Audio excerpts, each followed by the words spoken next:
Few months we've taken you on a lot of different tours of the desert, some by helicopter and some by hot air balloon.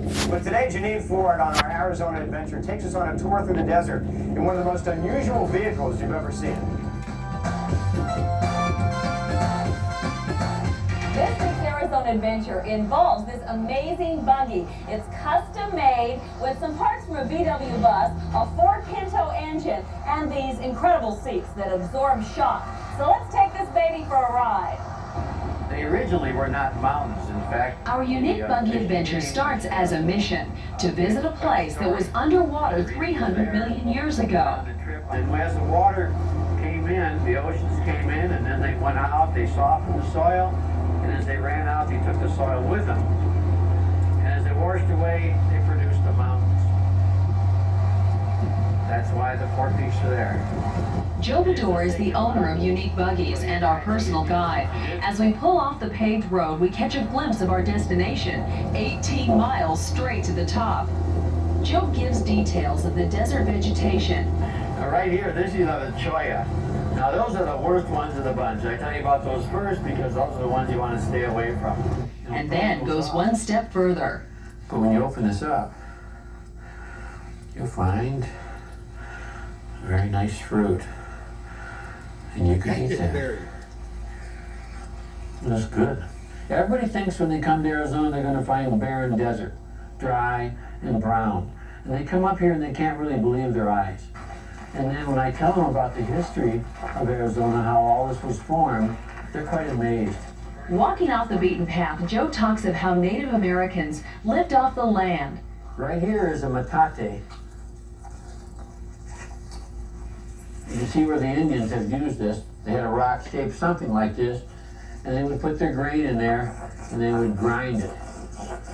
It's obvious Joe enjoys nature and the unspoiled spots along this trail. In the last few years, he's grown attached to the place. That's why he gets so angry when visitors don't respect it. How they can come to a place like this and then leave trash, I don't understand. I'm what they call a wise use person. I'm a conservationist, but I believe in everybody being able to enjoy this. It belongs to everybody, so we all should be able to enjoy it. From the looks of things, those along for the ride are doing just that, and we've still only just begun. Waiting to be on top of these four peaks to see far from there. That's what I would like to see. Your wish is Joe's command. Back in the buggy, we make tracks to the top. We pass Table Rock. I mean, I always wonder if somebody didn't carve on that. I don't know. We pass Arizona Stonehenge. We see a whale, and we slow down and say hi to Bart Simpson. Top haircut and this eyeball and this. I mean, it's just him. What can I say? Before you breathe a sigh of relief, take a look at how we really get transported to 6,000 feet. This is a Sunday drive for Joe. His life, both work and play, revolves around off-road vehicles. Well, here a few years ago, I got the idea, if a vehicle's ride so good for me, why not build one so all the people can enjoy what I've been doing, comfortably? So everything went together. I had the knowledge to build them, the place to build them, the knowledge of the desert, the mountains. I really liked it. What more could you ask? How about a cool breeze, a view of Roosevelt Lake, and a smooth ride? It's enough to keep this 65-year-old feeling like he's 35. I do everything that I want to do. If there's a mountain there, I climb it. If there's a river, I swim it. And I want to continue doing that until the day I die. What a great place.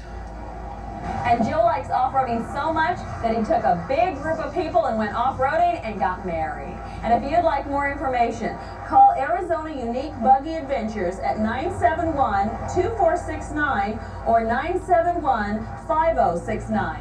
And we'll see you next week for another Arizona adventure. About a unique kind of Arizona adventure. That's right, Janine. You know, for many years, off-roading or four-wheeling had a very outlaw type of reputation here in the state, but that's all changing, and we can thank the state for that.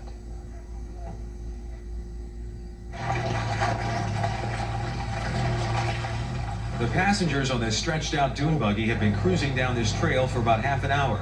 They have no idea what's literally around the bend, but they will soon find out. And as you can see, it's a waterfall, the centerpiece of a small canyon near Horseshoe Lake. For years, this waterfall was only known to locals who were adventurous enough to explore Camp Creek Wash. But now it won't be so hard to find this and other spectacular destinations around the state. Arizona State Parks is in the process of mapping out thousands of miles of trails for off-road vehicles. In the desert, when you make a trail, it stays a long time. Joe Bador runs an off-road touring company, and he says the state is opening up a whole new world by pinpointing trails around Arizona. I expected, like everybody else when they come here, that Arizona's desert. We started getting off the desert back in the little canyons, and I was totally amazed that sometimes you think you're in Colorado instead of Arizona. This backside view of Four Peaks is a good example of what he's talking about. But telling folks how to get here makes some people nervous. They say the state has no business helping out four-wheelers. By working with responsible off-highway vehicles, enthusiasts, and organizations, we can educate the less responsible people and repair some of the lands that have been damaged. So after years of blocking the way, the state is now jumping on board with those who prefer the rugged side of life. Wallace Reynolds, 12 News. And the state plans to build restrooms and picnic tables and ramadas along remote trails. However, no fast food restaurants up in those high country areas. So, Janine, there is absolutely no excuse not to get the right kind of gear, which we've been talking about, and head up north and have fun. Oh, I wish I was on my way. Thanks, Kent. We'll see you back here at 10 o'clock. Bill Leverton has pointed out